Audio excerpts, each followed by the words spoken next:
Olá, minha gente, sejam bem-vindos. Esse é o primeiro vídeo deste canal. Desde já, considere se inscrever, curtir e ativar o sininho caso você queira receber notificações quando o vídeo novo for lançado. Pois bem, o propósito deste vídeo, dos próximos que virão e deste canal como um todo é poder abençoar e edificar a sua vida e dessa maneira glorificarmos a Deus juntos. Então, se você desejar me acompanhar por aqui, o meu propósito é que adoremos a Deus juntos e que a nossa vida glorifique a Ele. Desde já serei muito grata. Bem, o vídeo de hoje será uma resenha deste livro, Produtividade, de Alan Porto. Bem, eu conheci o Alan Porto no primeiro ano do curso de teologia. Eu conheci ele através de Francis Schaeffer. Ele é um amante de Francis Schaeffer e posso reconhecer que isso nós dois temos em comum. Pois bem, Produtividade Redimida é um livro que fala sobre produtividade sobre uma perspectiva cristã, sobre uma perspectiva bíblica, que é super, hiper interessante. É preciso eu abordar que Alan Porto é um pastor brasileiro, reformado, muito abençoador. Esse livro é dividido em 3 partes. Na primeira delas, ele vai falar sobre os problemas do coração sobre a produtividade. Na segunda parte, ele vai falar sobre como nós redimimos as nossas emoções. E na terceira, ele fala de como nós construímos uma vida produtiva para a glória de Deus. Pois bem, na primeira parte, é importante nós falarmos que no livro, Alan Porto ele define a produtividade como responder aos chamados de Deus para a nossa vida com excelência. Dessa maneira, o Alan Porto define. Partindo disso, na primeira parte, quando ele trata dos problemas do coração, ele vai falar que nós precisamos examinar, à luz da palavra de Deus, as intenções do nosso coração. Já que a Bíblia revela que em nosso coração está e procede as fontes da vida, é importante nós observarmos se as nossas motivações, se os nossos ânimos, sonhos, desejos estão alinhados à palavra de Deus, para fazermos aquilo que nós queremos e que estamos fazendo. Da mesma maneira, se nós estamos desanimados, se nós estamos negligentes quanto às nossas demandas e atividades, também precisamos examinar o nosso coração à luz da palavra de Deus para ver qual problema habita ali dentro do nosso coração para que ele seja alinhado com a palavra de Deus. É óbvio que na primeira parte ele também vai tratar de muitas outras coisas, ele vai tratar sobre a cultura de uma vida produtiva, mas uma vida produtiva não no nível equilibrado, bom, mas uma vida produtiva mais levada para o ativismo, mais levada para a correria, mais levada para múltiplas tarefas e para falta de descanso, né? É interessante que ele faz uma alegoria com o coelho da obra de Alice no País das Maravilhas. Ele diz quantas vezes perguntam para nós como está a nossa vida e nós respondemos, está uma correria. E por vezes nós falamos disso com orgulho que não procede da palavra de Deus, que não procede do agrado do Senhor. E assim nós levamos uma vida, como ele diz, muito parecida com a do coelho de Alice no País das Maravilhas, sempre correndo e sempre atrasado. E é importante nós vermos que responder aos chamados de Deus, às demandas que o Senhor nos deu, não significa viver numa ampla correria, né? Esse talvez não seja o modelo bíblico que o Senhor tem determinado para a nossa vida. Ele também vai falar sobre a procrastinação. Esse problema que eu tenho certeza que nós todos lidamos. E ele vai falar disso de uma forma gloriosa, porque ele fala isso a partir das intenções do coração. Por muitas vezes nós procrastinamos pelo nosso ego, porque pensamos só em nós mesmos, em nossa falta de vontade de fazer determinadas coisas e não nos lembramos que talvez a tarefa que nós precisamos realizar vai abençoar diretamente alguém da mesma maneira que também pode prejudicar diretamente alguém, né? Se, por exemplo, você é uma dona de casa, tem muitas pessoas precisando das suas atividades, das coisas que você faz.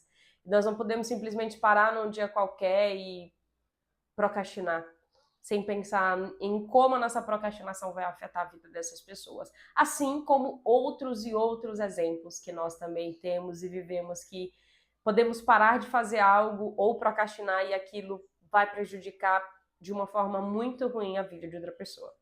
Então, nesse ponto, revela o ego do nosso coração. Um segundo problema que ele também fala é de uma falsa promessa. Às vezes nós vamos realizar uma tarefa, mas no meio do caminho nós nos distraímos e fazemos outra coisa. Pegamos o celular, verificamos uma rede social e acreditando que talvez aquela distração vai trazer uma dopamina, vai trazer um sentimento muito mais gostoso do que o de realizar a tarefa. Quando, na verdade, quando nós procrastinamos e amontoamos um emaranhado de atividades para realizar em última hora, na grande maioria delas nós não conseguimos realizar. E o que sobra disso é só culpa e frustração. Pois bem, ele fala da primeira parte de uma maneira grandiosa, muito abençoadora. Na segunda parte, ele fala de como nós redimimos as nossas atividades. E para isso, nós precisamos ter uma visão correta do mundo e da vida. É muito complicado quando nós, assim também fala Alain Porto, quando nós temos uma visão dualista da vida, como se todas as atividades relacionadas à igreja fossem espirituais e partindo da igreja para fora, tudo que fazemos é secular. Não. Nós somos seres espirituais e como seres espirituais, tudo que fazemos e tudo que permeia a nossa vida e realidade é espiritual. Portanto, deve glorificar a Deus, deve honrar a Deus. Assim como nós honramos ao Senhor com as mãos levantadas no templo, nós também devemos honrar ao Senhor com uma bucha na mão, esfregando bem uma louça na nossa pia. Da mesma maneira, nós devemos glorificar a Deus realizando uma atividade no nosso trabalho. E assim nós glorificamos a Deus, tendo em vista a nossa integralidade, a integralidade da nossa vida sob a soberania de Deus. E assim, tendo essa perspectiva, nós conseguimos redimir as nossas atividades, entendendo que tudo que fazemos deve glorificar ao Senhor. Nessa segunda parte, ele também propõe métodos para facilitar algumas atividades, né? Ele coloca uma pirâmide de nível de hierarquia de coisas importantes em nossa vida. Na primeira delas, ele coloca as coisas importantes, na segunda, as coisas que são urgentes, ou seja, aquelas que têm uma data determinada para serem entregues, e por último, as circunstanciais. Por exemplo, se você está estudando para um determinado concurso, você deve estabelecer isso como importante, aquilo deve ter um espaço e um horário da sua agenda. Mas vamos supor que você também tenha um boleto para pagar até o dia, 10 do mês. Então, isso também é algo urgente porque tem uma data definida. E vamos supor que você, tal dia, você queria ir no centro, ver o valor de alguma coisa. Isso é um pouco mais circunstancial. Então, faça as atividades importantes e urgentes primeiro e talvez, se sobrar tempo, faça a circunstancial. Assim também como ele dá um conselho muito legal, que é sobre facilitar as atividades que nós precisamos. Vamos supor que nós queremos fazer o devocional como a primeira coisa do dia. Então, no dia anterior, já facilite o seu trabalho. Prepare o momento, prepare o espaço do seu devocional, ponha a sua Bíblia aberta. Nem precisa ser na passagem que você quer fazer, mas deixe ela aberta, coloque o seu caderno do lado, coloque o seu estojo do lado, coloque os seus materiais do lado, para que assim, quando você acordar, aquele espaço ali já esteja preparado. Essa é uma forma também de facilitar a atividade que você vai realizar. E na terceira parte, ele fala de como nós construímos essa vida produtiva, né? Como nós chegamos ao sucesso da vida produtiva. E é muito legal como ele estabelece o sucesso. Ele diz que sucesso não é conquistar muito, assim como produtividade não é fazer muito. Sucesso é cumprir o que Deus nos chamou para fazer, ainda que não vejamos resultados imediatos disso. Quando eu li essa frase, eu lembrei de uma frase que eu li no livro da Elizabeth Elliot, né, que é Uma Vida de Obediência. Ela fala que nós devemos desejar cumprir tudo que o Senhor nos propôs a fazer. Para que assim como Cristo gritou diante do Pai que estava consumado, que ele cumpriu a missão que foi lhe dada, que nós também possamos, à semelhança de Cristo, que nós também façamos isso, que possamos viver a nossa vida de uma maneira que quando chega o final dos nossos dias, nós possamos nos apresentar a Deus e dizer: está consumado, Senhor, a missão que o Senhor me deu para fazer. Então, sucesso para Alain Porto é cumprir aquilo que Deus destinou a nós. E é assim que nós construímos uma vida produtiva, sobre a graça e a rocha, que é Cristo. É óbvio que é só com a força, com a graça, com a misericórdia de Deus que nós conseguimos viver uma vida que honre, que glorifique a Deus, realizando as demandas que o Senhor nos deu, as vocações que o Senhor nos deu. E quando nós entendemos e olhamos para as nossas demandas, para os nossos chamados, para as vocações, para as responsabilidades que o Senhor nos deu, quando nós olhamos para todas elas como Deus que me deu, muda completamente a forma como nós vamos realizá-la, muda completamente a forma como nós vamos vê-la. Se eu olho só para uma casa que tem que ser varrida, com certeza eu posso ser tentada a uma preguiça enorme e uma satisfação de ter que fazer. Mas quando eu olho para a casa que o Senhor me deu e que eu preciso varrer para cuidá-la e mantê-la organizada para a glória dele ou para receber alguém, isso muda completamente a forma como eu vou realizar.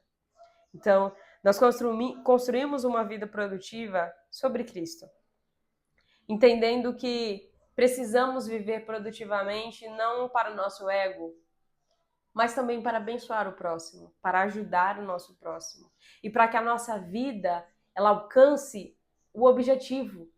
E qual é o objetivo? Allen Porto propõe glorificar a Deus e se alegrar nele sempre.